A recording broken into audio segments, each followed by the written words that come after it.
على أمور الدنيا والدين، وصلى الله وسلم وبارك على سيدنا محمد سيد الأولين والآخرين وحبيب رب العالمين وخاتم الأنبياء والمرسلين، صلى الله وسلم وبارك عليه وعلى آله وصحبه والتابعين لهم بإحسان إلى يوم الدين.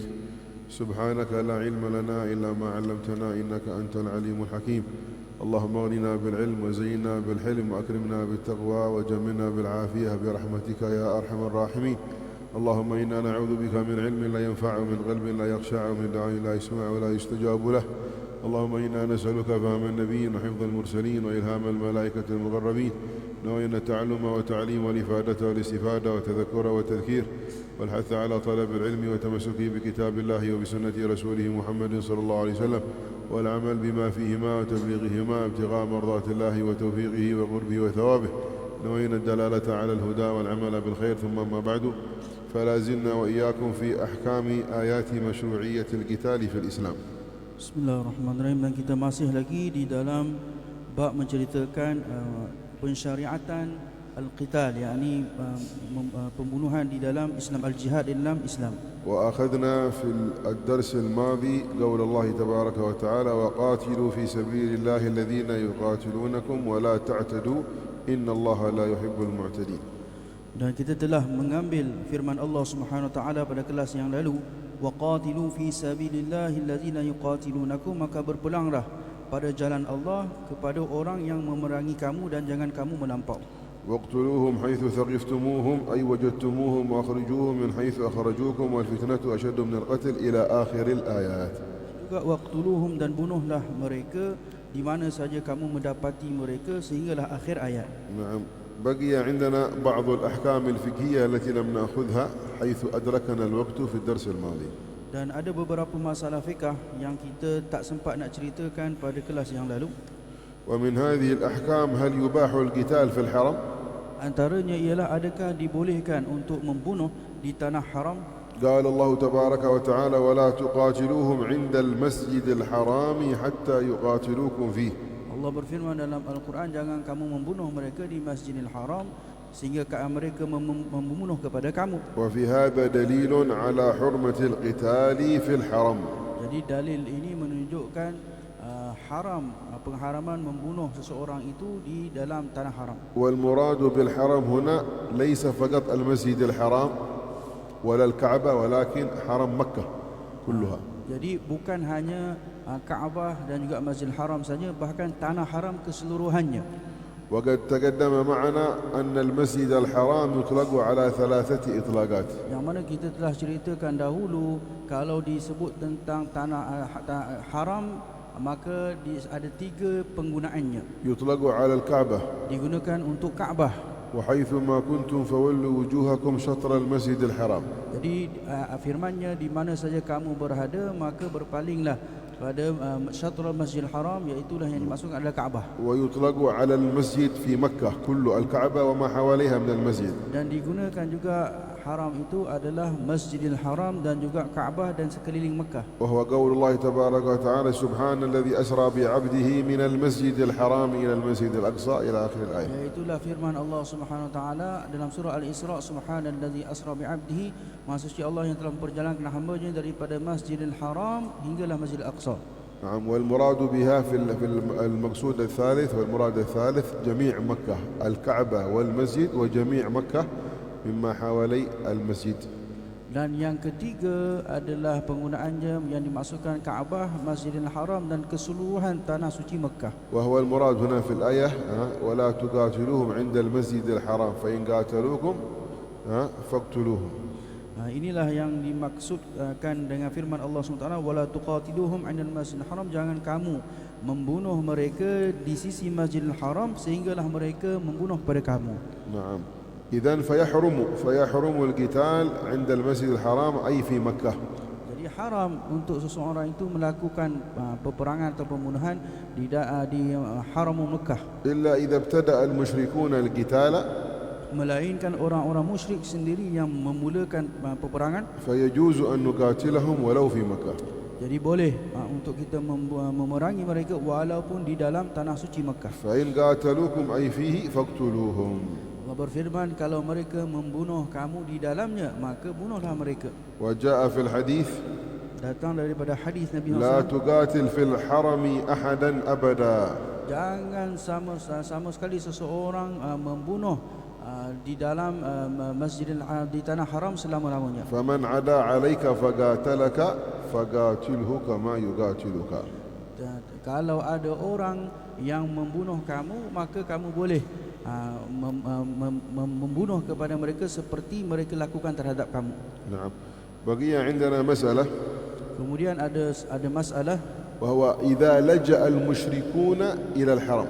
لجأ المشركون إلى الحرم. kalaulah orang-orang musyrik berlindung di tanah suci haram, فلو كان بيننا وبينهم قتال walaupun خارج مكة contohnya di antara orang kita dan juga orang musyrik ada peperangan di luar Mekah, فطلبناهم لنقتلهم jadi kita ni يعني تابعناهم لنقتلهم kita ikut orang musyrik ini nak bunuh dia sebenarnya, فدخلوا مكة lalu dia orang ni masuk Mekah, هل نقاتلهم؟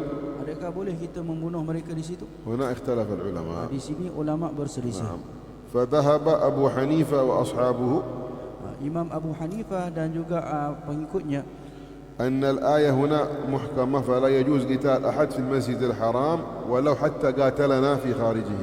mereka berpendapat kita tak boleh membunuh mereka di dalam tanah haram walaupun kita memerangi mereka di luar Mekah. نعم. وذهب الشافعي ومالك Dan Imam Syafi'i dan Imam Malik pula, إنه إذا قاتلنا خارج مكة فدخل إلى مكة وهو حربي فيجوز أن نقاتله لأنه ابتدأنا بالقتال. bagi mereka berpendapat bahawa boleh membunuh kepada orang-orang musyrik apabila walaupun kita berperang di luar Mekah, kemudian mereka berlindung di dalam Mekah kerana mereka masuk dalam keadaan mereka ini dikira sebagai kafir harbi, jadi boleh diperangi dan dibunuh mereka. نعم. استدل الشافعي ومالك Dan Imam Syafi'i dan Imam Malik berdalilkan, نعم فإذا انسلخ الأشهر الحرم فاقتلوا المشركين حيث وجدتموهم ولو في مكة.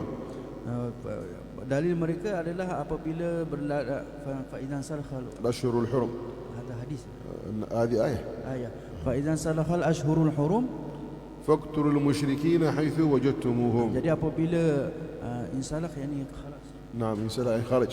apabila sudah habis Ashurul Hurum, maka bunuhlah orang-orang kafir di mana saja kamu mendapati mereka. فقد أمرنا الله سبحانه وتعالى بأننا نقتل المشركين حيث وجدناهم وحيث وجدتموهم ولو حتى في مكة. Allah telah perintahkan di mana saja kamu mendapati orang-orang musyrik, kamu boleh membunuh mereka walaupun di dalam Mekah. والمراد بأهل الشرك هنا المشرك الحربي وليس الذمي أو المعاهد. Jadi yang dimasukkan orang kafir musyrik, orang kafir yang memerangi atau disebut sebagai kafir harbi, bukan kafir dhimmi atau kafir muahad. نعم. ولأن المشرك المعاهد أو الذمي لا يدخل مكة أصلا لأنه محرمة ولا يقرب المسجد الحرام بعد عامهم هذا. إنما المشركون نجس فلا يقرب المسجد الحرام بعد عامهم هذا. Kerana kafir zimmi dan kafir muahad memang tidak boleh sama sekali masuk ke dalam Masjidil Haram. Berdasarkan firman Allah SWT, innamal musyrikuna najasun, sesungguhnya orang-orang musyrik ini adalah najis. نعم. ولهذا جاء في الحديث عنه صلى الله عليه وسلم Datang daripada hadis Nabi SAW, نعم يا أيها الناس إن الله حرم مكة يوم خلق السماوات والأرض. wahai ya ayuhan nas, wahai manusia, sesungguhnya Allah telah mengharamkan Mekah yauma, pada hari penciptaan langit dan bumi. ولم تحل لأحد قبلي ولا تحل لأحد بعدي. Maka dianya tidak halal sebelum aku dan tidak halal pula selepas aku. فإن قال أحد الذين يسألون ويتابعون السيرة النبي صلى الله عليه وسلم في فتح مكة دخل بجيوشه فحارب في مكة. Kalau orang bertanya, Nabi SAW ketika pembukaan kota Mekah datang memerangi orang musyrik bersama dengan bala tentera baginda Rasulullah SAW. فالجواب في هذا الحديث الذي رواه البخاري ومسلم وإنما أحلت لي ساعة من نهار ثم عادت إلى يوم القيامة أي إلى حرمتها إلى يوم القيامة. Jawabnya adalah hadis Nabi SAW, dihalalkan satu tempoh untuk baginda Nabi SAW, kemudian selepas itu ianya berterusan haram sehinggalah hari kiamat. نعم. إذن هناك عندنا مذهبان.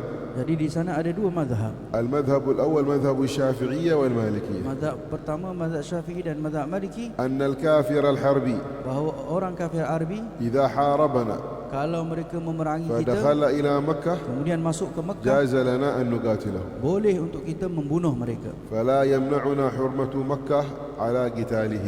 Jadi tidak menghalang kita kesucian tanah Mekah untuk kita membunuhnya. المذهب الثاني مذهب الأحناف الحنفية Mazhab yang kedua mazhab Hanafi, أنه إذا دخل مكة فيمتنع علينا قتاله. kalau dia masuk Mekah kita tak boleh lagi membunuh mereka. نعم. ولهذا جرت مناظرة بين عالم حنفي وعالم شافعي. Kerana itu berlaku perdebatan antara orang alim di kalangan mazhab Hanafi dan mazhab Syafi'i نعم. في يوم الجمعة pada hari Jumaat. فقالوا للحنفي هل يجوز أن يقاتل المشرك إذا لجأ إلى مكة؟ فقال لا يجوز. قالوا ما دليلك؟ قال دليلي ولا تقاتلوهم عند المسجد الحرام حتى يقاتلوكم فيه. قاتلنا خارج المسجد فلما دخل خلاص امتنع. فإن قاتلنا لا بأس لكن غير مقاتل فما دام لجأ إلى مكة فلا نقاتل. Jadi ditanya kepada orang yang bermazhab Hanafi, kalau orang kafir harbi masuk ke dalam masjid untuk berlindung diri, jadi boleh tak mereka ini dibunuh? Bagi mereka tidak boleh.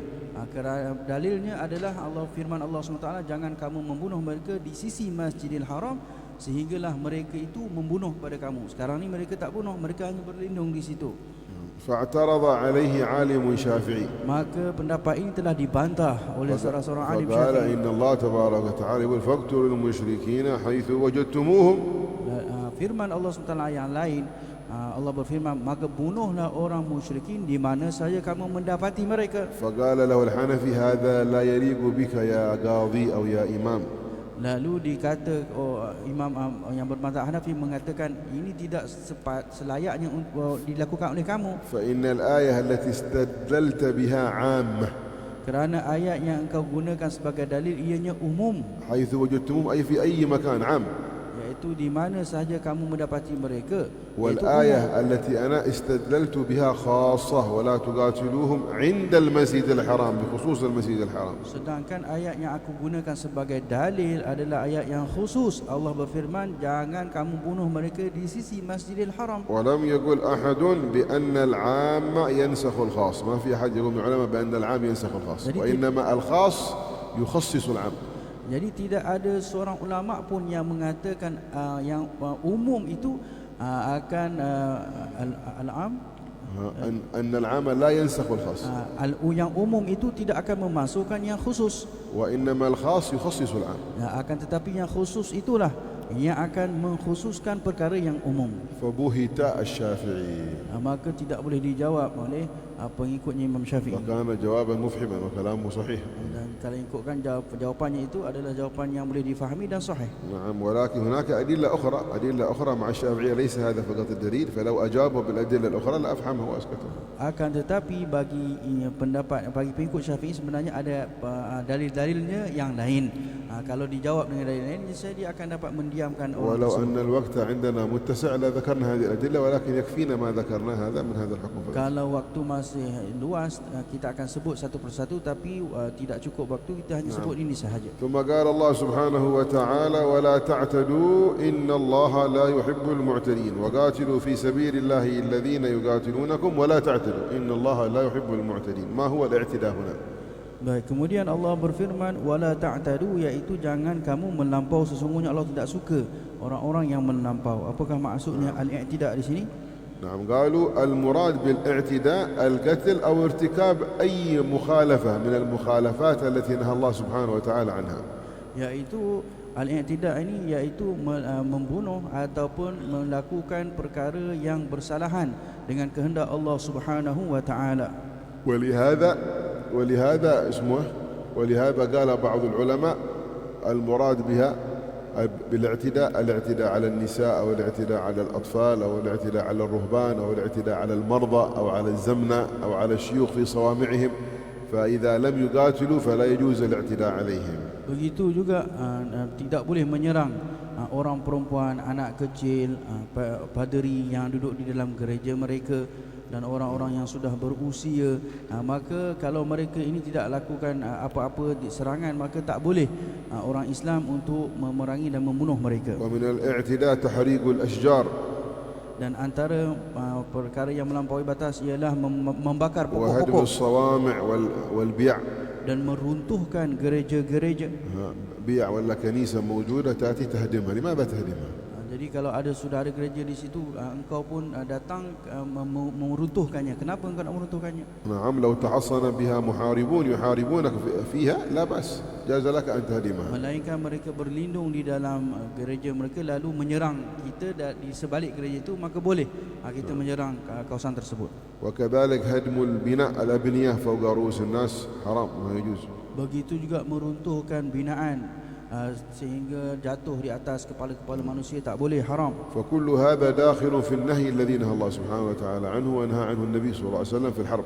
Semuanya ini datang daripada tegahan Allah Subhanahu Wa Taala dan Nabi SAW pun sudah melarang melakukannya di dalam peperangan. ولهذا لما جيش رسول الله صلى الله عليه وسلم وبعث جيشه كما في صحيح مسلم قال اغزوا بسم الله وفي سبيل الله قاتلوا من كفر بالله ولا تغلوا ولا تغدروا ولا تمثلوا، يعني تقطعوا الأموات، ولا تقتلوا وليدا أي طفلا، ولا أصحاب الصوامع أي الرهبان الذين يتعبدون في صوامعهم وبيعهم. Kerana itulah Nabi SAW ketika mana menyediakan pasukan tentera lalu dihantar ke mereka, Nabi SAW berpesan, pergilah berperang dan jangan kamu melampaui batas, iaitulah dengan membunuh anak-anak kecil, anak orang perempuan, dan juga jangan memotong kepada musuh. Ini mayat-mayat musuh yang sudah mati itu dipotong-potong. Itu dilarang oleh baginda Nabi SAW. وهكذا كان فعل الصحابة بعد وفاة النبي صلى الله عليه وسلم في الفتوحات. Begitulah juga keadaannya perkara yang dilakukan oleh sahabat ketika mana pembukaan negara-negara Islam yang baru. فهكذا فعل سيدنا أبو بكر وهكذا فعل سيدنا عمر. Begitulah yang dilakukan oleh Sayyidina Abu Bakar dan Sayyidina Umar. نعم. الحمد لله على كل حال. وجاء في الحديث أن النبي صلى الله عليه وسلم في البخاري ومسلم أن النبي صلى الله عليه وسلم مر في بعض الغزوات فوجد امرأة مقتولة قتلت. Nabi SAW ada satu ketika melalui satu kawasan. Hadis ini disebut dalam riwayat Imam Muslim. Dan Nabi SAW mendapati seorang perempuan terbunuh. نعم فأنكر رسول الله صلى الله عليه وسلم هذا وغضب. Dan Nabi SAW berasa sangat marah sekali. فقال لا تقتلوا النساء ولا الصبيان. Lalu Nabi SAW bersabda, jangan sama sekali membunuh orang-orang perempuan dan juga kanak-kanak. قالوا نعم إلا إذا كان النساء حربيات يقومن يحاربن فيجوز قتلهن. Melainkan orang perempuan itu sendiri yang memerangi dan membunuh kepada orang Islam, maka boleh dibolehkan. وكذلك الشيوخ إذا كانوا يحاربون أو أصحاب رأي في الحرب يشيرون بالحرب بالخداع وبالرأي فيجوز قتلهم. Ataupun orang-orang yang berusia juga yang bersekutu dalam berperang, contohnya juga diberi pendapat sehingga dapat merancang peperangan untuk membunuh orang-orang Islam, maka dibolehkan membunuh orang yang tua. فبعض الكبار في السن ما يحمل السيف ولا البندقية. Sebahagian orang-orang tua mereka tak bawa senjata ataupun peluru. ولكن عقله وراه أخطر من السيف والبندقية. Akan tetapi akal pemikiran mereka lebih bahaya daripada peluru dan juga senjata. يخطط ويدبر ويوجه فهذا كذلك حربي. Dia merancang dan juga mentadbir satu-satu peperangan itu, ini juga orang yang boleh diperangi. وإذا نظرنا الآن إلى أخلاق المسلمين Kalau kita lihat kepada akhlak orang Islam, نجدهم يطبقون هذا الأمر الذي أمرهم به الرسول صلى الله عليه وسلم إلى يومنا هذا. kita mendapati mereka masih lagi mengikut apa yang ditetapkan oleh Rasulullah SAW sehingga ke hari ini. فإخواننا في غزة Saudara kita yang berada di Gaza, الذين هجموا وقاتلوا اليهود yang menyerang dan membunuh orang-orang Yahudi, جاءوا إلى كبار في السن فلم يقتلوهم. mereka datang kepada orang tua, mereka tak bunuh pun. وأخذوا بعض الأسرى من النساء Dan tawanan yang ada orang perempuan yang dijadikan tawanan, فأطعموهم وشربوهم وأعطوهم الدواء وأعطوهم الكساء حتى يسترن عوراتهن. diberi makan, diberi ubat dan diberi pakaian untuk menutup aurat. وبعض الأولاد الذي قد توفت والدته ولا كذا يعطونه اللبن ويعطونه السوسو على قولكم أنتم. Begitu juga anak-anak bayi yang masih kecil kehilangan bapa mereka diberi susu. بل دخلوا إلى بعض البيوت Bahkan mereka masuk ke sebahagian rumah كما عرضت بعض القنوات الأجنبية ليس العربية ولا الأجنبية الأوروبية seperti mana yang disiarkan di rancangan media-media barat, bukan media مثل القنوات الأمريكية CNN وغيرها seperti CNN dan yang lainnya, مع بعض الأسيرات التي كنا في يوم السبت الماضي. bersama tawanan ليس هذا الذي قبله. tawanan perang yang pada Sabtu yang lepas. نعم. اسمه حصلت بينهم وبين المذيع لقاء. Jadi ada orang yang interview tu buat perjumpaan dalam TV tu. فقالت إن مقاتلي حماس دخلوا إلينا Maka orang perempuan tu ceritalah, فلما Hamas dia datang masuk dalam لم rumah. يجدوا رجلا في البيت Maka ketika mana tak mendapati ada orang lelaki dalam rumah, ووجدوا معي طفلان dan bersama aku ada 2 budak kecil. ما كلمونا Maka ما كلمونا ما آذونا ولا شيء. jadi mereka pun tak cakap apa-apa kat kami. بل قالت صاح أحد الأطفال فجاء المقاتل هذا يربت عليه ويحضنه حتى لا يخاف. Bahkan datang ketika mana seorang anak itu menjerit, maka yang Hamas tu datang, dia peluk, dia tenteramkan budak tu. قال والتفت فإذا بالثلاجة موجودة. Kemudian dia berpaling tengok ada peti sejuk di situ. قال فرأى فيها موز. Maka di situ ada pisang. قالت فاستأذنني استأذنني أن يأخذ موزة لأنه كان جائع. Maka dia minta izin kat aku, dia nak makan pisang tu sebab dia lapar. هل تأذنين لي أن آخذ موزة؟ إذا لم تسمح سيخرج. Adakah engkau izinkan aku untuk aku ambil pisang? Kalau engkau tak izin, dia akan keluar. نعم. هذه حالة واضحة. Ini keadaannya begitu jelas sekali. ودخلوا على عجوز في بيت. Dan mereka masuk ke dalam rumah, ada orang tua. نعم. ولم يكن معها إلا ابنتها. Yang ada bersamanya anak perempuannya. نعم. فخافت. Maka mereka takut. فقالوا لا تخافي. Lalu yang kepala Hamas kata jangan takut. أعطوها شيء من الكساء ثم خرجوا. Diberi pakaian, kemudian mereka keluar. وامرأة أخذوها مع ولديها. Dan juga perempuan yang diambil bersama 2 anaknya. ظنوا أنها حربية. Mereka menyangka ini kafir harbi. ولما قربوا إلى غزة Bila dah sampai Gaza, وهم عائدون من إسرائيل yang mana المحتلة mereka pulang daripada Israel, تقول تلك المرأة perempuan itu pun bercakap للإذاعة البريطانية للقناة البريطانية di dalam siaran Britania. قالت فكان أحد المقاتلين يحمل ابني بيده هو الذي يحمل ابني Salah seorang mujahidin itulah yang bawa anak aku dengan tangan dia sendiri. والآخر أحمله أنا Dan yang lain aku yang bawa. حتى دخلنا إلى غزة وقد رأيت بيوت غزة. Dan sehingga aku masuk ke Gaza dan aku dah tengok rumah-rumah di Gaza. قال فوضع ابني بجانبي Maka dia letakkan anakku di sebelah aku وأشار إلي أن عودي خلاص عودي. dan dia suruh aku pulang ke rumah aku semula. قال فما كنت أعتقد بأنني سأعود. Maka dia menyangka dia tak akan pulang lagi. قالت فعدت فأخذت ابني فعدت الثاني ومشينا. Maka aku ambil anakku dan aku pulang semula ke rumah aku. في أثناء ما كنت عائدة في الطريق Dalam ketika mana aku pulang ke rumah aku, إذا بمقاتلين آخرين يأتون يمشون tiba-tiba ada mujahidin yang lain datang balik. فرأوني. Maka mereka melihat aku. قالت فخفت على نفسي وخفت على ولدي. Maka aku takut akan diri aku dan juga kepada anak aku. ولكن مروا بجانبنا فلم يروعونا ولم يخوفونا ولم يؤذونا. Kan tapi mereka hanya lalu di sebelah kami tapi tidak menakut-nakutkan kami dan mengancam kami. قد طبقوا أحكام النبي صلى الله عليه وسلم لا تقتلوا وليدا ولا شيخا ولا امرأة ولا Jadi di sini مريضا. mereka telah mempraktikkan apa yang disuruh oleh baginda Nabi SAW. Tidak boleh membunuh kepada orang tua, orang perempuan ataupun kanak-kanak. ولكن أبى الإعلام اليهودي والإسرائيلي إلا أن يكذب.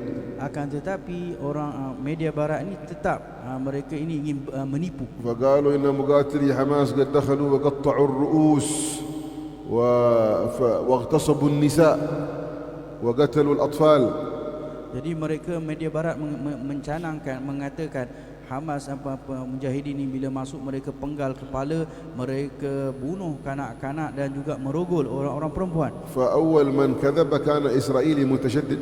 Jadi Jadi yang pertama yang menipu Israel ni lah. لبس ثياب الحرب كأنه في المعركة وبعدين أجرى لقاء مع قناة إسرائيلية فكذب هذه الكذبة فتناقلتها وسائل الإعلام الأوروبية بغضا للإسلام ولم يتأكدوا من الخبر حتى جاء رئيس الدولة الشيطانية هذه فخرج يقول هذا الحماس والمسلمون يقطعون الرؤوس ويغتصبون النساء وهكذا.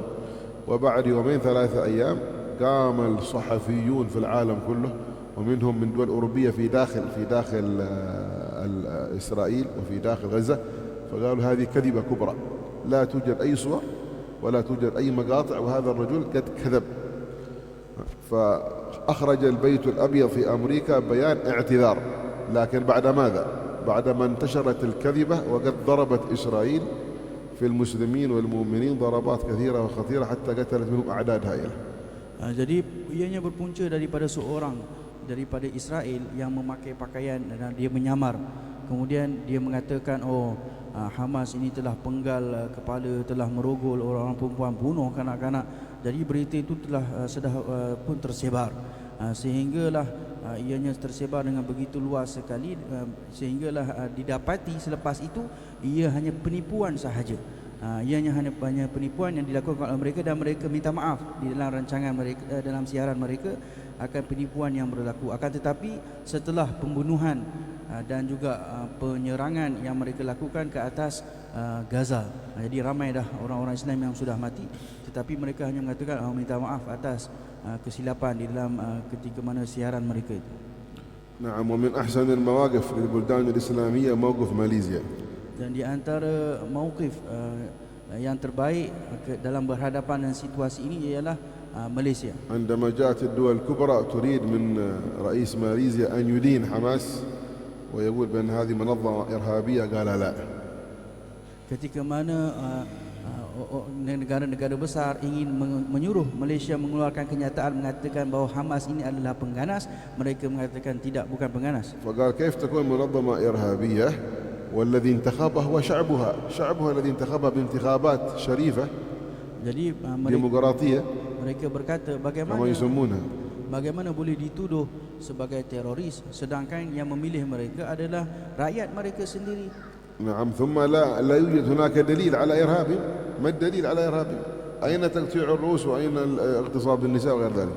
Dan juga tidak ada dalil yang menunjukkan bahawa mereka ini pengganas. Mana bukti yang mengatakan mereka ini pengganas yang membunuh anak-anak dan juga merogol orang perempuan. فكان من أحسن المواقف بالدول الإسلامية موقف أهل ماليزيا. Jadi di antara mauqif ketika yang terbaik berhadapan dengan situasi ini adalah Malaysia.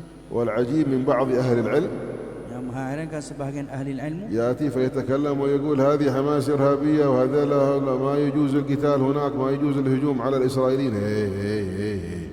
ada yang mengatakan bahawa Subhanallah, Hamas ini adalah pengganas, tak boleh mereka nak serang Israel. Ini adalah subhanallah, perkara tak masuk akal.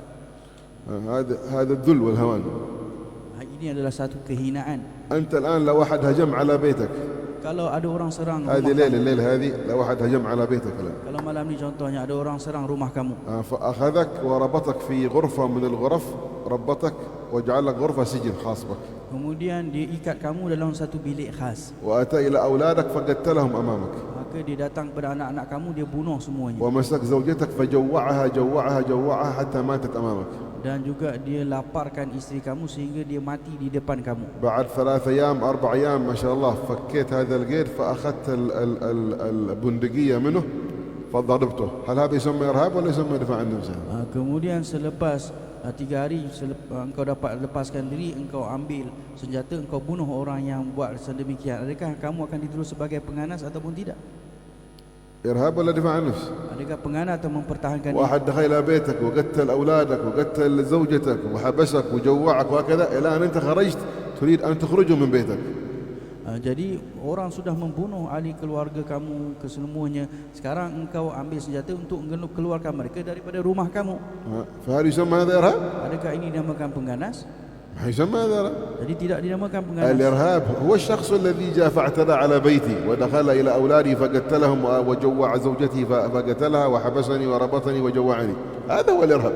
Pengganas iaitulah yang telah ikat kamu dan laparkan isteri kamu sehingga mati dan membunuh kepada anak-anak kamu. Inilah yang dikatakan pengganas. فكيف يسمى الدفاع عن الأرض وعن العرض وعن المال إرهاب؟ إيش العقول هذه؟ Bagaimana orang yang mempertahankan diri dan mempertahankan maruah dan ahli keluarganya dan juga tanah tumpahnya dikatakan sebagai pengganas. فأي دين وأي علم هذا؟ Jadi agama apa? يقلب الحق باطلا ويجعل الباطل حقا.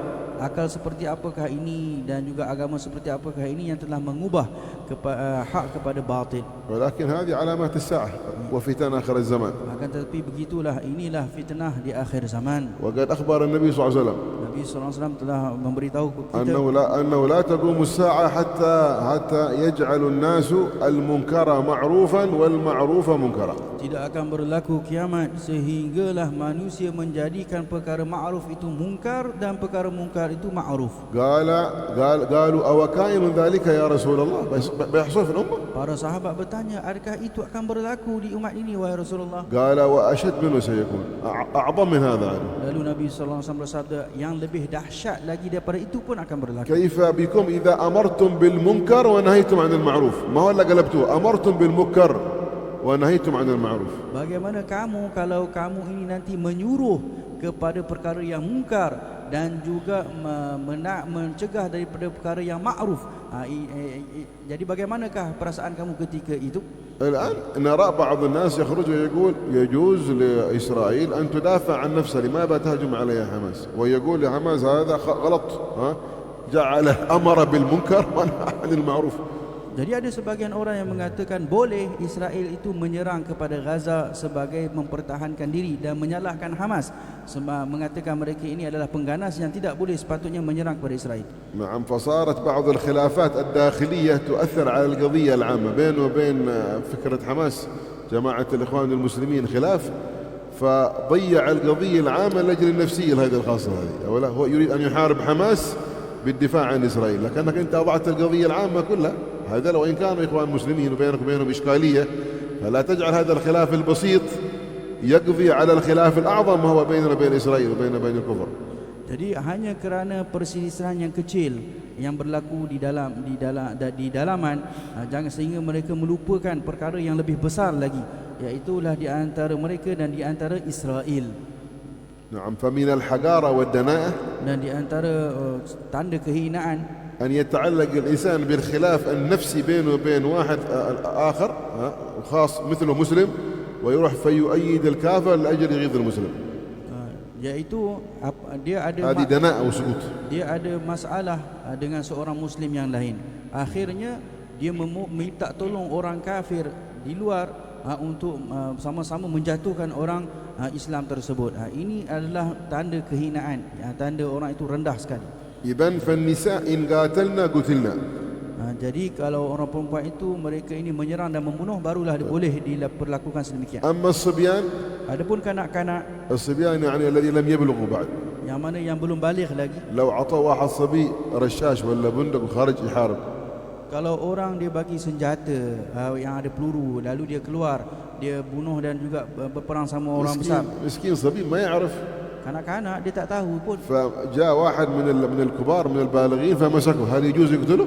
Lalu datang orang yang dewasa yang sudah balik, pegang tangkap dia, bolehkah dia bunuh budak قالوا tersebut? يحرم قتل الصبي وإن خرج في القتال وإن قاتل حرام. Jadi hukumnya adalah haram membunuh kanak-kanak walaupun kanak-kanak itu لأنه keluar غير berperang, غير مكلف kerana dia bukan dikira sebagai mukallaf. بل هو يسمع كلام وأمر من فوقه ما يعرف. Sebenarnya dia mendengar orang yang di atasnya, dia tak tahu apa-apa pun. وكذلك الرهبان لا يقتلون ولا يسترقون ما يجعلوا رقيق راهب. Begitu juga padri-padri mereka tidak dibunuh dan juga dijadikan tawanan, إلا إن حملوا السلاح.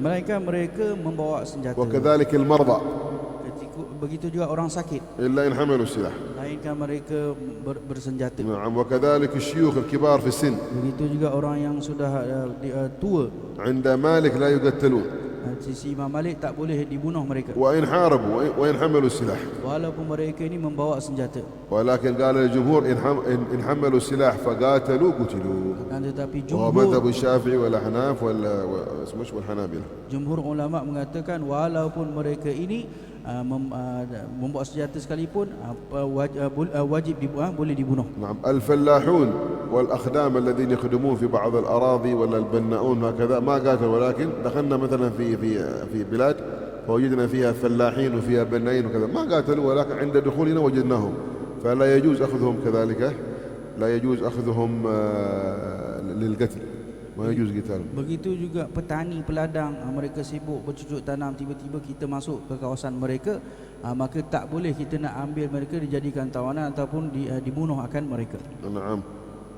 بارك الله يا خير. هذا حاصل أحكام الآيات السابقة التي قد أخذناها في الدرس الماضي. Ini kesimpulan hukum hakam yang kita yang berkaitan dengan ayat yang kita ceritakan kelas yang lalu. بقي عندنا في مسألة الإخلاص في القتال. Kemudian masalah ikhlas di dalam berperang. لا بد أن يكون القتال خالصا مخلصا لوجه الله سبحانه وتعالى لإعلاء كلمة الله. Jadi berperang itu mestilah ikhlas mata-mata kerana Allah untuk meninggikan kalimah Allah. فلو كان لغرض دنيوي Kalau kerana tujuan dunia, فيحبط ذلك العمل. maka akan terhapuslah amalan tersebut. ولهذا قال صلى الله عليه وسلم Terus Nabi SAW bersabda, رب قتيل أي مقتول بين الصفين الله أعلم بنيته. boleh jadi orang yang terbunuh di dalam saf pembarisan itu Allah SWT lebih tahu akan niat-niat mereka. وخرج بعض الصحابة Sebahagian sahabat من keluar, الأعراب sebahagian Arab keluar نعم berperang, فلحق بالنبي صلى الله عليه وسلم، لحق بالنبي بعض الغزوات dan juga bersama dengan Nabi SAW dalam sebahagian peperangan. نعم فقتل. Lalu dia terbunuh. فقال بعض الصحابة Lalu sebahagiان sahabat yang lain berkata, هنيئا له الجنة. beruntunglah orang ini dapat syurga. فنظر إليه رسول الله صلى الله عليه وسلم Lalu Nabi SAW melihatnya, فإذا بالنار تشتعل عليها، قال إني أرى قبره يشتعل عليه نارا. akan tetapi Nabi SAW bersabda, aku melihat api sedang menyala di kuburnya. خرج في الجهاد Sedangkan keluar berjihad وقتل في معركة الكفار dan terbunuh dalam peperangan melawan orang وصلى kafir. عليه النبي ودفنوه Disolat oleh Nabi SAW dan مع ditanam دعاله بالمغفرة، dan didoakan pengampunan. ولكن قال إني أرى قبره يشتعل عليه نارا. Akan tetapi Nabi SAW bersabda, aku melihat kuburnya sedang menyala api padanya. فقال اسألوا Lalu ditanya, هل أخذ شيئا من المال بغير حق؟ adakah dia telah mengambil harta tanpa ada hak?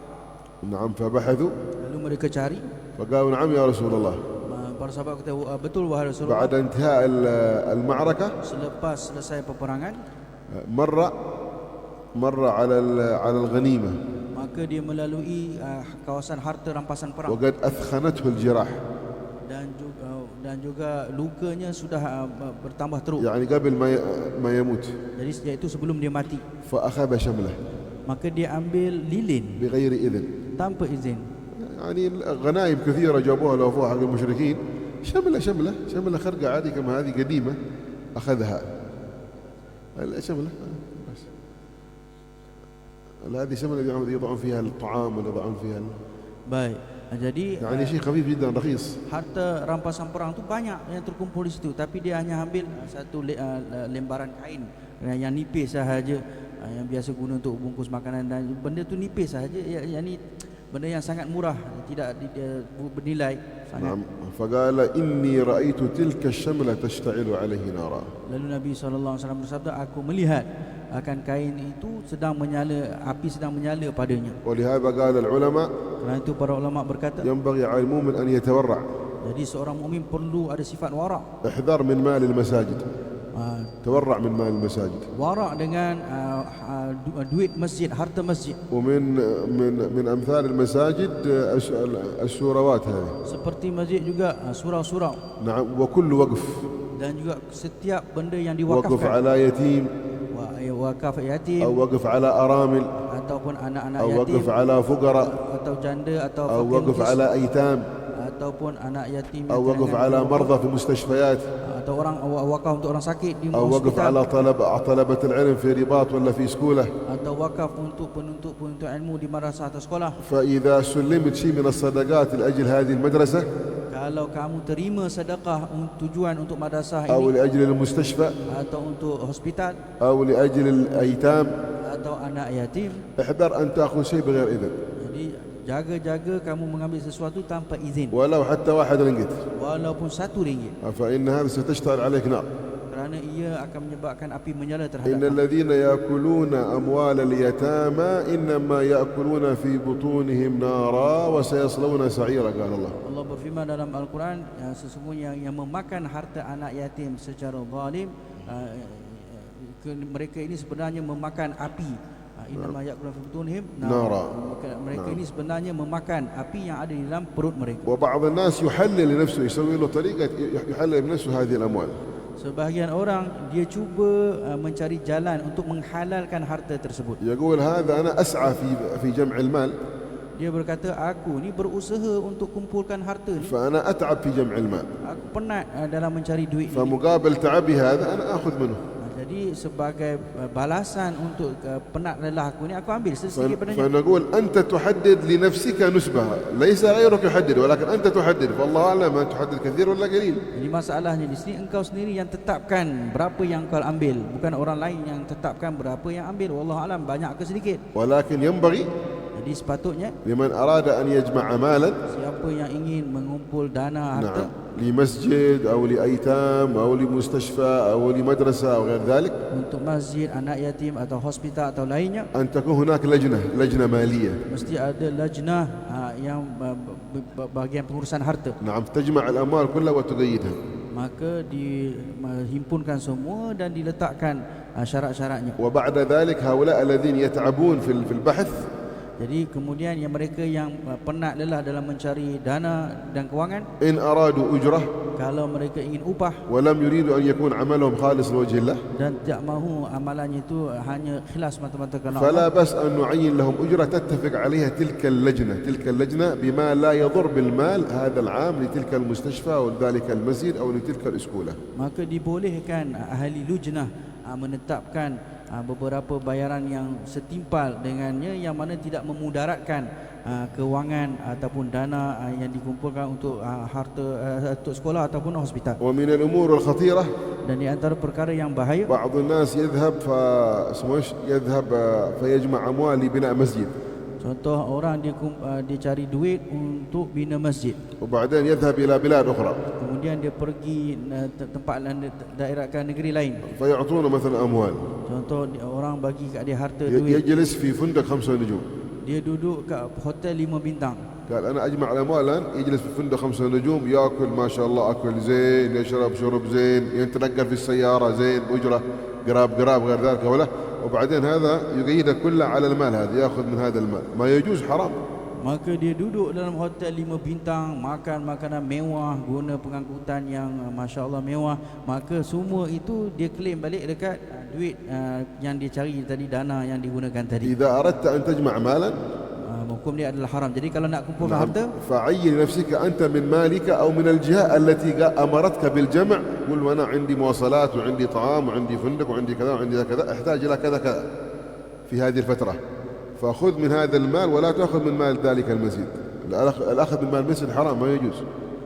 maka sepatutnya orang yang memerlukan belanja untuk kereta pengangkutan dan sebagainya, maka dia kena ceritalah dekat ahli lujnah tersebut, dan dia kena sediakan duit yang lain, tak boleh ambil daripada duit masjid tersebut. وبعضهم يفتح بعض المدارس Sebahagian orang dia buka sekolah ليس للتعليم bukan untuk mengajar, ولكن واجهة لجمع الأموال. akan tetapi untuk kumpulkan duit. تحصل الذي فتح هذه المدرسة ليس بعالم Tengok yang buka madrasah bukan orang alim pun, ولا بطالب علم. bukan penuntut ilmu. لماذا فتحته؟ Kenapa buka madrasah? ثم بعد ذلك تبحث في المنهج الدراسي Kemudian tengok dalam sukatan pelajaran dia, تجد انه ما في قوة في المنهج الدراسي tidak ada kesungguhan di dalam mata pelajarannya, ولا متابعة للطلاب في حفظهم للقرآن ولا في دروسهم ولا في مراجعاتهم. dan tidak cek prestasi pelajar dalam murajaah mereka dan hafalan Quran mereka. لا يهتم ماذا قرأوا وماذا طالعوا وماذا انتهوا في أي كتاب. Langsung tak peduli apa mereka belajar, apa yang mereka baca dan dah sampai tahap mana. لا يهتم إلا بالأجرة في آخر الشهر هل سلموا الأجرة آخر الشهر أو لم يسلموا. Hanya ambil berat yuran bulanan dah bayar belum, sudah bayar ataupun belum. فهذا والعياذ بالله جعل القرآن وجعل العلم الشرعي واجهة لجمع الأموال فيكون مذموم. Jadi dia telah menjadikan satu tempat yang sepatutnya mengajar syariat tetapi digunakan untuk menghimpunkan harta. Ini berdosa, ini haram. فاحذروا Jadi jaga-jaga. لأنه منتشر في كثير من البلدان الإسلامية والناس الغالب أنه ما حد نبههم ولا حد عرفهم فيظنون بأن هذا أمر عادي. Jadi banyak tersebar di negara-negara Islam. Jadi orang mungkin ramai tak sedar kerana tidak ada yang memberitahu kepada mereka. نعم. الأمر الثاني Perkara yang kedua, مسألة الإخلاص في القلوب. masalah ikhlas di dalam hati. نعم. ربما بعض الناس يخرج للجهاد وهو يرائي، Boleh jadi orang keluar berjihad tetapi dia يعني menunjuk. يريد من الناس من أن يتكلموا هذا فلان شجاع. Nak orang kata dia ni berani. ما معنى شجاع؟ يعني فلان ما شاء الله يعني يذكر مناقبه بعد وفاته، كان فلان شجاع وقد جاهد في معركة كذا وخرج في كذا وقد جرح بكذا وقد ضرب بكذا، يثنون عليه. Jadi supaya orang memuji-mujinya selepas kematian, oh, orang ini dulu dia pergi berperang, berapa banyak luka yang dia dapat, jadi dia pergi berperang melawangi orang kafir. Jadi orang memuji-muji kepadanya, dia nak benda tu selepas kematiannya. ولهذا جاء في صحيح إمام مسلم Datang dalam Sahih Imam Muslim, أن أول من تسعر بهم النار أي أول من تحرقهم النار يوم القيامة ثلاثة. 3 golongan yang mana yang pertama sekali yang akan diheret ke api neraka. 3 golongan ini adalah, أولهم قارئا للقرآن، yang pertama ialah orang yang membaca Al-Quran. فيقرأ القرآن لأجل يقال بأنك قارئ. Dia membaca Al-Quran supaya orang kata orang ini pandai Al-Quran. يدخل إلى الصلاة Masuk ke dalam solat, فيلحن بصوته ويترنم بصوته، dia baca dengan taranumnya dan dengan lahannya. أو يأتون به يؤجرونه في حفل Atau orang beri upah di dalam satu perayaan sambutan. فيقرأ القرآن لا لأجل إنفاع الناس بالقرآن ولكن لأجل إما المال وإما أن يقال هذا قارئ ما شاء الله صوته زين هذا Maka مشهور.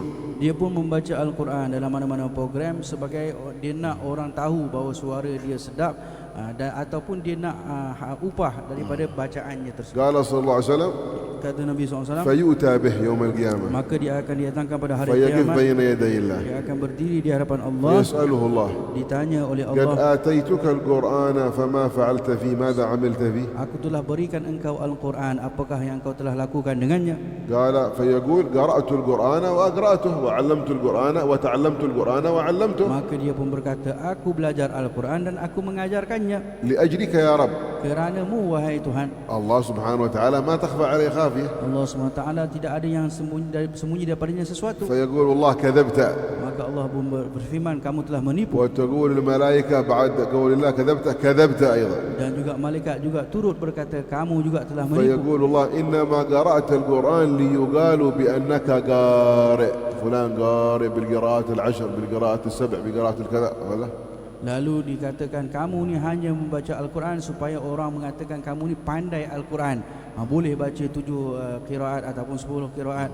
فقد قيل Maka orang pun dah kata, خذوه يا ملائكتي فكبوه على أم رأسه في النار. maka ambillah wahai malaikatku dan campakkanlah dia ke dalam neraka. قال والثاني رسول الله صلى الله عليه وسلم والثاني متصدق Dan orang yang kedua adalah orang yang bersedekah. يؤتى به فيقف بين يدي الله Didatangkan di hadapan Allah Subhanahu wa فيقال taala. عبدي قد آتيتك المال فما فعلت فيه أو ما عملت فيه.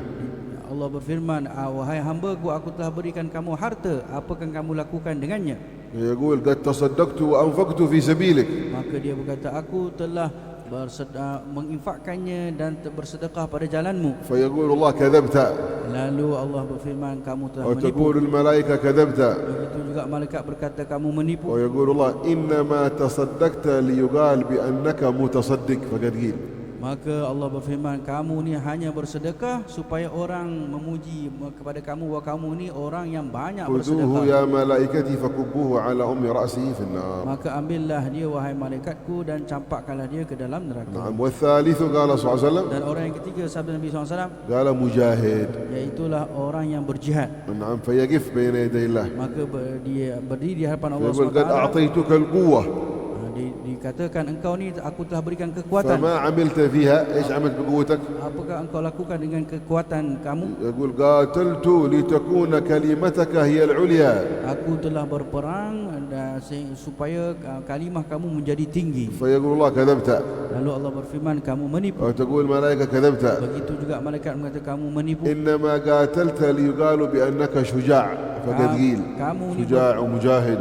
Kamu ni berjihad hanya supaya orang memuji kepada kamu, dikatakan kamu ni orang yang berani. خذوه يا ملائكتي فكبوه على أم رأسه في النار. Ambillah dia wahai malaikatku dan campakkanlah dia ke dalam neraka. قال صلى الله عليه وسلم Sabda Nabi SAW, فهؤلاء الثلاثة هم أول من تسعر بهم النار يوم القيامة. tiga golongan inilah yang pertama yang akan diseret ke dalam api neraka hari kiamat. شوف ما ذكر بوذي ولا مشرك ولا هندوكي Lihat Nabi SAW tidak sebut orang Budi, orang Hindu dan orang kafir yang lain, ولا ذكر زاني ataupun أو penzina شارب خمر. atau orang minum arak. لا ذكر أعمال كلها خيرة. شوف Lihat Nabi SAW sebut tentang tiga golongan yang zahirnya amalan kebaikan, لكن ما فيها إخلاص. akan tapi tidak ada di dalamnya فيها ikhlas. أغراض ونيات أخرى. Di dalamnya ada tujuan dan maksud yang lain. فليحذر الإنسان من هذا. Jadi jaga-jaga, berhati-hatilah. نعم. ولهذا جاء في الحديث الآخر بما رواه الإمام مسلم كذلك. Datang daripada hadis yang lain riwayat Imam Muslim. قال سئل رسول الله صلى الله عليه وسلم Ditanya Rasulullah SAW, من هو المقاتل في سبيل الله يا رسول الله؟ siapakah orang yang betul-betul berjihad pada jalan Allah wahai Rasulullah? فقال من قاتل لتكون كلمة الله هي العليا فهو في سبيل الله. Sesiapa yang berperang supaya kalimah Allah itu menjadi tinggi, maka dia adalah pada jalan Allah. ولهذا قالوا أن الرياء Dikatakan riak أخفى في الأمة في قلوب الناس من دبيب النمل. ianya lebih tersembunyi di dalam hati umat ini lebih daripada dabibun namal. دبيب يعني مشي. Lebih tersembunyi daripada semut yang berjalan. شفت النملة هذه النملة الصغيرة؟ Kamu tengok semut yang kecil لو itu, وضعت الآن نملة هنا ولا فوق الكرتون هذا الآن نملة تمشي، هل بتسمع حق الصوت؟ ما بتسمع الصوت. kalau kamu letakkan semut yang kecil itu di atas kotak ni, kamu boleh tak dengar suara dia berjalan? ما بتسمع إلا إذا وضعت جهاز مكبر خاص حساس جدا بتسمع عبر السماعة. Melainkan kamu letak satu alat yang berteknologi tinggi yang boleh mendengar, maka boleh kamu dengar. فالنبي صلى الله عليه وسلم يقول الرياء موجود في قلوب الناس أخفى، مش مثل دبيب النمل، أخفى من دبيب النمل. Nabi SAW bersabda, riak itu ada di dalam hati manusia yang mana ianya lebih tersembunyi daripada semut yang berjalan. وذكرنا لكم الخمس المراتب هذه في الدروس الماضية مع بنعيدها الرياء. Dan kita pernah cerita pada kelas yang lalu 5 martabat riak ini, kita tidak akan تذكرونها؟ ulang. تذكرون الخمس مراتب ولا ما تذكرون؟ Ada ولا yang ingat, تنسيتوها؟ ada yang ingat ataupun tidak? ذكرنا 5 مراتب للرياء. Jadi ada 5 martabat riak yang kita telah ceritakan. إذا تذكرونها خلاص، وإذا ما تذكرونها بنعيدها. Kalau ingat kita tak payah ulang, kalau tak ingat kita akan ulang. ما يذكرونها. المرتبة الأولى أن يخرج الإنسان بطاعته ظاهرا أمام الناس وهو يقصد الناس. هذه واضحة، أعلى قمة في الرياء. Martabat yang pertama iaitu orang yang keluar secara zahir depan manusia, memang nak buat amalan untuk menunjuk-nunjuk di depan manusia. Inilah yang مثل واحد يأتينا فيصلي ركعتين ما قصده وجه الله أبدا، ولكن قصده الموجودين الحاضرين، هذا يبغوا يثنون عليه ويمدحونه وهكذا يعظمونه. contoh orang datang sini sembahyang 2 rakaat, tak ada langsung dalam hatinya niat kerana Allah, hanya nak orang pandangan orang pandang dia ni rajin sembahyang. نعم. بعدها شوية أخفى، Kemudian أخفى من الأولى، هذا ظاهر، بعده أخفى شوي. ini yang zahir, yang jelas. Ada yang lebih tersembunyi yang selepas itu, لا يظهر بعبادته أمام الناس، dia tidak menzahirkan ibadatnya depan orang, ولكن لو اطلع عليه أحد لفرح. akan tetapi kalau ada orang tiba-tiba tengok dia sembahyang, dia suka. بمعنى لو دخل إلى غرفة خاصة Contoh kalau dia masuk dalam bilik khas, فقام يصلي قيام الليل ولا يقرأ قرآن ولا كذا، kemudian dia buat qiyamul lail atau membaca Al-Quran, فدخل عليه أحد فجأة، فتح الغرفة كذا فجأة حصل يصلي، يفرح يقول الآن أنا قلبي فلان هذا. tiba-tiba orang buka pintu, tengok dia tengah semayang, dalam hati dia, oh dia gembira, ada orang nampak dia semayang qiyamul lail. هذا رياء، Ini riak, يحبط العمل. menggugurkan amalan. كذلك مثل الصدقة. Begitu juga sedekah. الآن واحد مثلا يعطي أهله كذا صدقة من تحت، بعدين واحد شافه لا أو لا، فهذه صدقة رياء، لأنه فرح باطلاع غير الله عليه. Jadi contohnya dia nak bersedekah, dia dah sembunyi dah di bawah meja, tapi ada orang nampak juga. Orang nampak tu dia rasa gembira. Oh, ada orang nampak dia bersedekah. Ini ada unsur riak di situ. المرتبة الثالثة أخفى من الأولى والثانية. Yang ketiga lebih tersembunyi daripada yang pertama dan yang kedua. أنه إذا أحد اطلع عليه لا يفرح. Kalau orang tengok dia tak rasa gembira.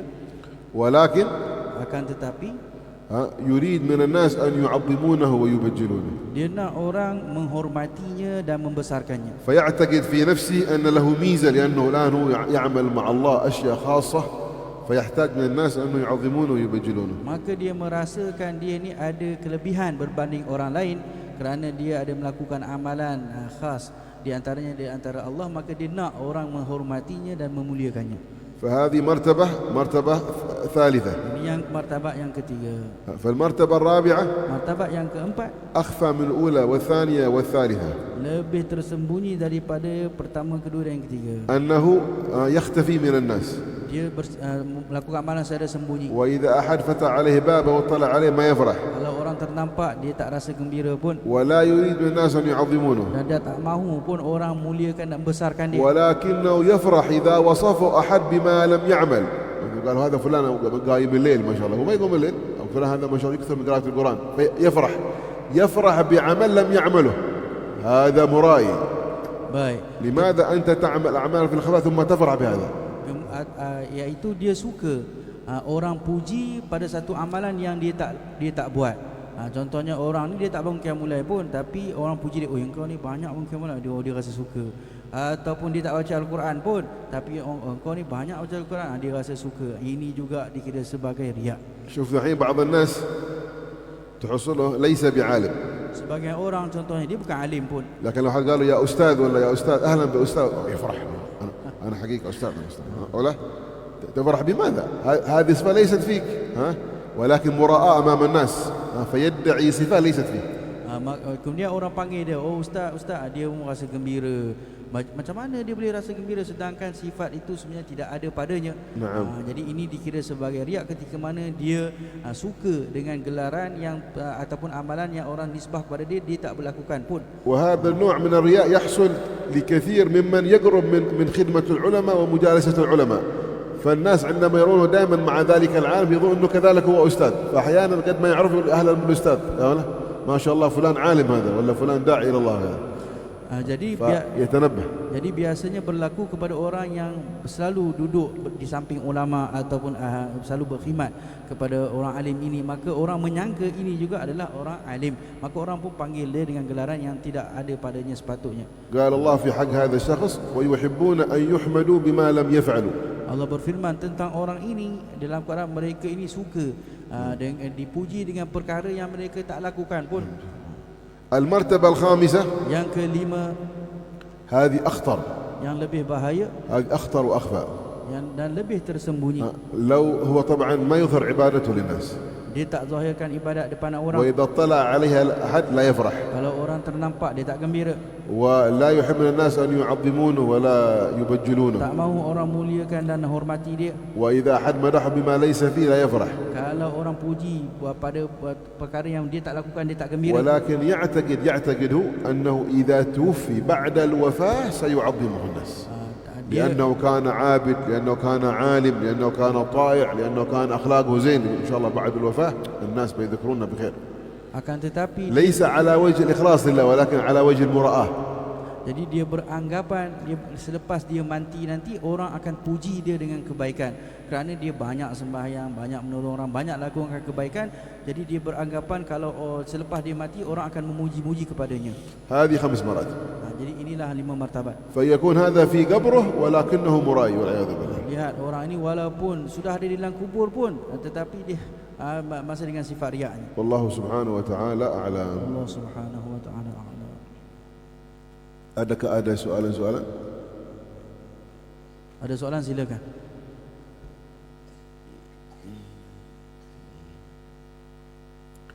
نعم حاج سعد تفضل.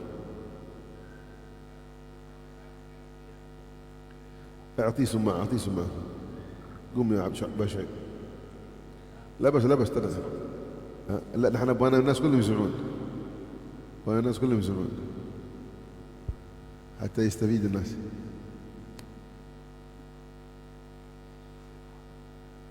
Untuk menghilangkan sifat riak dari yang martabat 1 hingga 5, macam mana cara dia untuk mengekalkan tanpa riak? صحيح، بارك الله. هذا سؤال bagus. ما شاء الله، الحمد لله. نعم. النبي صلى الله عليه وسلم سئل هذا السؤال. Nabi SAW ditanya tentang soalan ini. فعلمنا دعاء نقوله. Nabi SAW ajarkan kita satu doa. قال إذا أحس الإنسان بالرياء Kalau seseorang tu dia rasa dirinya فليقول riak, maka katakanlah Allahumma inni a'udzu bika an ushrika bika shay'an ta'lamu wa astaghfiruka lima la a'lamu. واضح. 3 مرات. 3 kali baca. ثم بعد ذلك في السجود، في أثناء السجود مع الله سبحانه وتعالى تدعو الله يا رب إذا كان عندي شيء من الرياء أبعده يا رب. Kemudian ketika sujud kamu boleh berdoa. Di dalam sujud kamu, dalam hati kamu, wahai Tuhan, kalau ada riak dalam hatiku hilangkanlah. كذلك خلف الصلوات عند الدعاء تدعو لنفسك أنت ومن أحببت أن الله سبحانه وتعالى يخلص من الرياء. Begitu juga setiap kali selepas solat kamu boleh berdoa kepada Allah supaya dihilangkan sifat riak. فإذا علم الله سر الواحد مننا إن شاء الله يطهر. Kalau betul-betul kamu jujur, Allah Ta'ala akan sucikan kamu. نعم.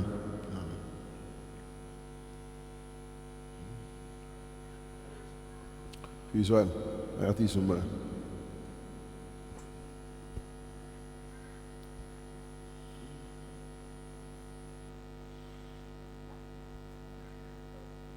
Boleh saya nak tahu perkembangan daripada bumi Palestin setakat ni, berapa itu korban? Israel masih serang lagi ke? Hamas dah bertindak balas ke belum? Ataupun Rusia dah lancarkan peluru ke sana?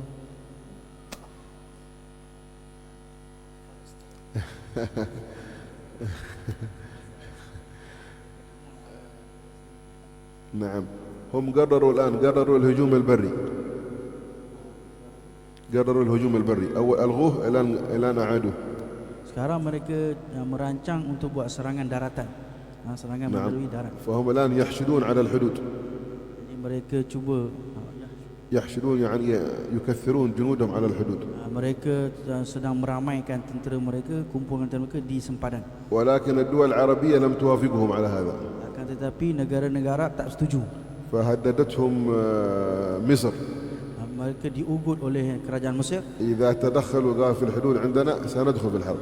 Kalau mereka melepasi sempadan kami akan. وهددتهم السعودية. Dan juga Saudi pun sama. فقالوا إن هذا ليس حق دفاع عن النفس ولكن تجاوز إلى قتل المدنيين وهكذا. Mereka mengatakan ini bukan sudah mempertahankan diri, ini sudah melampaui batas sehingga bunuh pada orang-orang awam. وأعلنت إيران أنها إذا دخلت إسرائيل في غزة برا تتدخل إيران في الحرب. Dan juga Iran juga mengugut kalau Israel masuk melalui daratan, mereka pun akan masuk campur. ودخول إيران يعني دخول 4 جبهات أو 5 جبهات. Kalau 5 جبهات يعني Rusia. لا يعني 5 اتجاهات ستحارب إسرائيل من 5 اتجاهات. Bila Iran masuk campur, maksudnya akan 5 penjuru dan negara yang akan menyerang Israel. يعني ستحارب إيران من إيران عبر الصواريخ. Iran akan hantar mungkin peluru pandu. ولها أتباع في لبنان حزب الله. Dan dia ada pengikutnya di Lebanon iaitu Hizbullah. ولها ميليشيات داخل العراق. ميليشيات يعني جيوش فرق. Dan dia ada tentera di dalam negara Iraq. نعم. ولها كذلك فرق داخل سوريا على الحدود. Dan juga dia ada tentera dekat sempadan Syria. ولها أتباع في اليمن عبر الصواريخ الحوثيين. Dan juga ada juga tentera di sebelah Yaman iaitu إذن فإيران لن تحارب وحدها ولكن ستحارب ب5 دول. Jadi kalau Iran sudah masuk campur, akan bersamanya 5 lagi negara yang lain. نعم. وأصحابنا من المسلمين في غزة منتظرينهم. أهلا وسهلا تعالوا. Sedangkan ahli penduduk Gaza, saudara kita di sana sedang menunggu semuanya. إذا دخلوا kalau masuk خذ بشارة من النبي إنهم سيهزمون ambillah لا تخاف. ambillah berita gembira daripada Nabi SAW, mereka ni akan kalah, jangan kamu takut. قال النبي صلى الله عليه وسلم في الحديث الصحيح Nabi SAW bersabda dalam hadis yang sahih, لا تزال senantiasalah طائفة satu kumpulan من أمتي daripada umatku ظاهرين على الحق yang mana akan zahir di atas يعني kebenaran, معلنين الجهاد ومعلنين راية الإسلام ظاهرين على الحق iaitu mereka mengiklankan jihad dan mereka ini zahir jelas di atas kebenaran. لا يضرهم من خالفهم Tidak akan memberikan mudarat orang yang bersalahan dengan mereka. وفي رواية من عاداهم. Dan riwayat yang lain, orang yang memusuhi من mereka. يعاديهم الآن؟ Siapa yang memusuhi mereka sekarang? إسرائيل Israel وأتباع إسرائيل dan pengikut-pengikutnya من الغرب والعرب. daripada orang barat dan orang Arab. حتى في عرب أتباع إسرائيل Ada orang Arab juga لا يضرهم من عاداهم tidak memberi mudarat kepada mereka yang musuhi mereka. حتى يأتي أمر الله وهم على ذلك. Sehinggalah datangnya perintah daripada Allah, mereka kekal dalam keadaan sedemikian. ما هو أمر الله يعني قيام الساعة.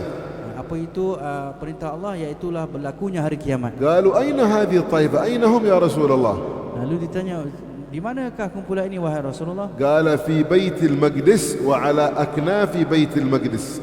إيش أكناف يعني حواليها، وغزة حوالي بيت المقدس.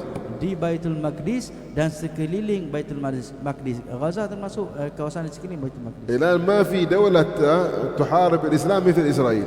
Tidak ada negara yang betul memerangi Islam seperti Israel. ولا في أحد يعلن الجهاد الصحيح ضد الكافر مثل أهل غزة. Dan juga tidak ada jihad yang betul-betul sahih sepertinya ahli Gaza. والنبي حدد البقعة قال في بيت المقدس وفي أكناف بيت المقدس. Dan Nabi فالأمر SAW, واضح جدا ما عاد فيه يعني غبار ولا كذا. dan Nabi SAW telah tetapkan kedudukan tempat itu, iaitu Baitul Maqdis dan sekelilingnya, tidak ada keraguan lagi. في بعض الحاضرين يتأكد من الحديث الآن في النت. Mungkin sekarang هذا الحديث موجود الآن موجود.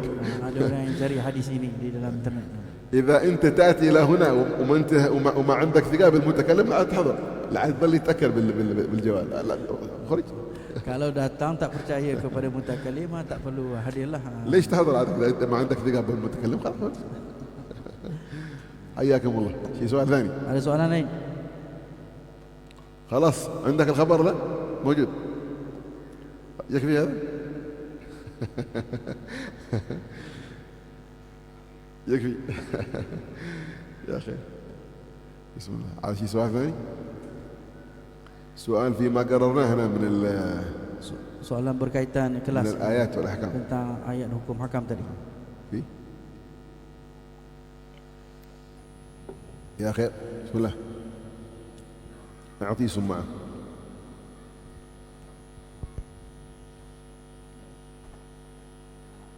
Bila kita berlawan dengan musuh, jadi katakan musuh tu dia terkepung ataupun dah nak kalah, so dia menyerah, dia kata dia menyerah. So boleh ke kita terus bunuh musuh tu juga?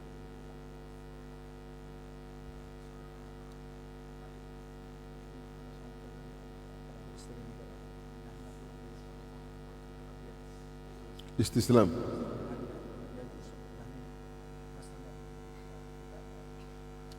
نعم إذا رأيت أن في استسلامك ذلة ومهانة. نعم استسلم خلاص. إذا استسلم ولم يحمل السلاح يكون أسرى. لا هذا للإمام بعدين لقائد الجيش، هو مخير بين القتل وبين الأسر وبين الجزية، يعرض عليهم إما الإسلام أو القتل أو الأسر أو الجزية. Jadi kalau tentera contoh orang kafir sudah mengaku kalah, maka imam itu, pemimpin itu, dia bagi 3 pilihan kepada mereka. Sama ada masuk Islam atau dibunuh, atau dijadikan tawanan perang, ataupun fidyah, jizyah, ataupun dia kena bayar cukai, fidyah, cukai untuk tebusan diri dia. 3 diberi pilihan oleh imam, 3 perkara. يعرض عليه الإسلام الأول.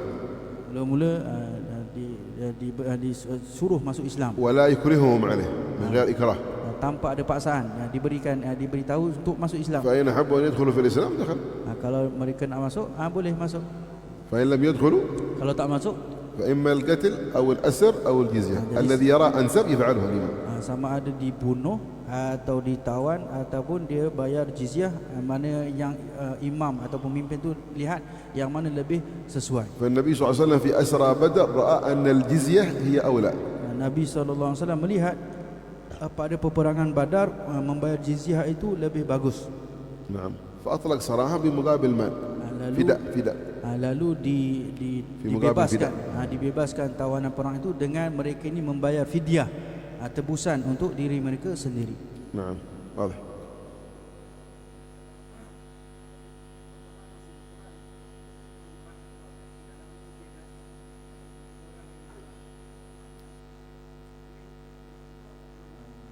فقط في مجموعة ما زال يحارب، لكن ممكن بعض الأشخاص نفرين من الكفار من استسلم هذا يسر له الحكم هذا، ومن لا يزال يقاتل نقاتله.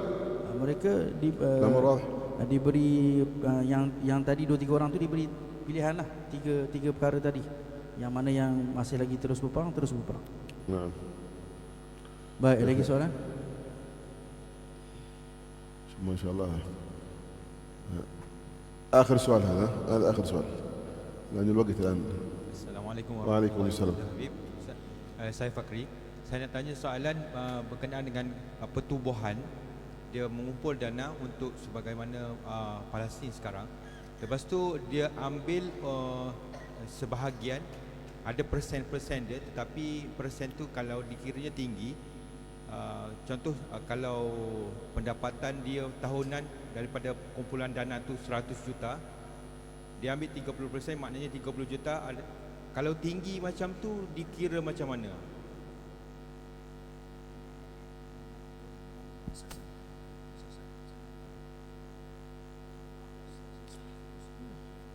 نعم.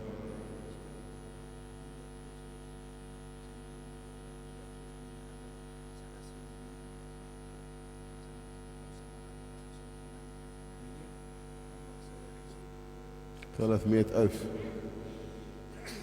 ما يجوز أخذها هكذا، ما يجوز إلا إذا أقر. نعم، إذا أقر الجامعون، اللجنة حق جمع المال أقرت لهم هذا فلا بس، إذا أقر هذا لا بس. ولكن هذا بعدين تقريره في زيادته ولا في نقصه، هذا يرجع للمدير المؤسسة هذا. لكن طبعا هذه المؤسسة لابد أن تكون مصرحة من الحكومة، ولا لابد أن تكون مصرحة من الحكومة. خلاص، ما دام مصرحة من الحكومة فقدرت هذا لهم المبلغ فيجوز. إذا كان كذا هذا الذي يقدره الإمام نفسه، هذا المسؤول، فيتحمل وزره. إن كان أجحف في هذا يتحمل وزره. Jadi biasanya itu كما أن له أجر عند الجمع له الوزر إذا كان قصر. Itu adalah yang itu biasa yang ditetapkan oleh pimpinan lah, kan, pimpinan. Jadi kalau ahli lajnah setuju apa semua dan pimpinan setuju dan diluluskan oleh kerajaan, itu tidak menjadi masalah. Cumanya banyak ke sikit itu semua dia orang tanggung lah. Kalau banyak tu memang berpatutan, maksud perlu pengurusan dan sebagainya, itu tak menjadi masalah. Tapi kalau melebihi had tu dia orang yang akan tanggung. الإشكالية هنا الآن أنهم يجمعون باسم فلسطين ولا يرسلون لفلسطين شيء بعض. Yang masalah ada orang kumpul dana untuk Palestin tapi tak hantar pun ke Palestin. يرسل مثلا إذا جمع مثلا مليون مثلا. Contohnya himpun 1 juta contohnya. يرسل 50,000 بس.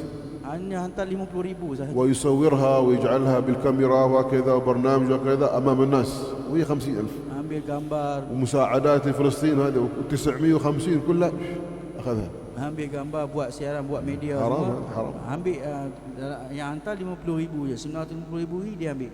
سحت هذا سحت حرام. Ini adalah harta yang haram. إن لم يضره الآن Kalau dia tidak memberi mudarat kepada yang sekarang, سيضر أولاده أو أولاد أولاده أو أولاد أولاد أولاده أو زوجته أو بناته أو بنات بناته أو غير ذلك. لابد هذا الطعام الذي يدخل فيه هذا الحرام لابد، إذا لم يضره سيضر أولاده، إذا ما ضر أولاده سيضر أولاده لابد. Kalau tak beri mudarat kepada diri dia, nanti akan beri mudarat kepada sama ada isterinya atau anaknya atau cucunya atau keturunannya nanti. Jadi kerana harta yang masuk itu adalah harta yang haram, akan memberi mudarat kalau tak dirinya kepada orang yang sekelilingnya dan anak-anaknya. فيكون حد بعدين من أولاده من أرباب المعاصي الكبار. mungkin nanti ada sebagai anaknya jadi ahli maksiat, buat dosa besar. سبب أن الطعام هذا الذي دخله وتقوى به حرام Kerana فيقوي على المعصية يكون بعدين عاصي كبير شيطان كبير kerana harta yang يشرب الخمر ويفعل الزنا ويفعل المحرمات وكذا بسبب ايش؟ المال الذي قد أخذه والده المساكين. kerana harta yang dimakan itu adalah harta yang haram, maka boleh jadi nanti anak itu keluar dan melakukan perkara dosa-dosa besar, minum arak, buat zina dan sebagainya. Wal'iyazbillah. نعم. ويكون الوزر والعذاب والعياذ بالله عليه Dan juga dosa dan لأنه azab, سبب في هذا. dosa dan azab itu dia juga yang akan kena sebab dialah sebabnya. إن نحن نكتب ما قدموا آثارهم والولد من آثار أبيه.